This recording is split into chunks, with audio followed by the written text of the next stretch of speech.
The bioluminescent forest was alive with movement and color as a group of humanoid creatures made of light danced around a massive cybernetic serpent. The serpent's scales glowed with an otherworldly blue light as it slithered through the forest, its movements synchronized with the dancers. The creatures were graceful and fluid, their movements almost hypnotic as they weaved in and out of each other, their bodies pulsing with light. They were the guardians of the forest, tasked with protecting it from any who would seek to do it harm. As they danced, the serpent's eyes glowed with a fierce intensity, scanning the forest for any signs of danger. It was a marvel of technology, its body a fusion of metal and circuitry, its movements smooth and precise. For years, the creatures and the serpent had worked together to keep the forest safe. They had faced many challenges, from rogue machines to invading armies, but they had always emerged victorious. But tonight, something was different. As the dancers moved with increasing speed and intensity, the serpent's sensors began to pick up strange readings. It was as if something was watching them, something that didn't belong in the forest.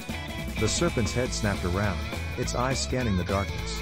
And then it saw it, a figure lurking in the shadows, its body wreathed in darkness.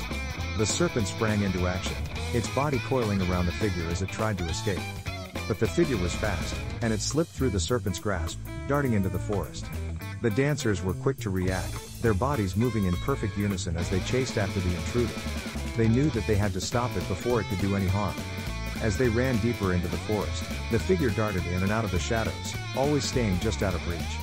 But the dancers were relentless, their movements becoming more frenzied as they closed in on their prey. And then, just as they were about to catch it, the figure vanished into thin air. The dancers skidded to a halt, their bodies heaving with exertion, their hearts pounding with adrenaline. For a moment, there was silence in the forest. And then, from the darkness, a voice spoke. "Well done, Guardians. You have proven yourselves worthy." The dancers turned to see a figure emerging from the shadows, its body wreathed in a cloak of darkness. And as it stepped into the light, they saw that it was a woman, her face obscured by a mask. She held out a hand, and in it was a small, glowing orb. "Take this," she said. "It is a gift from the forest. Use it wisely." And with that, she vanished back into the shadows, leaving the dancers to ponder the strange turn of events.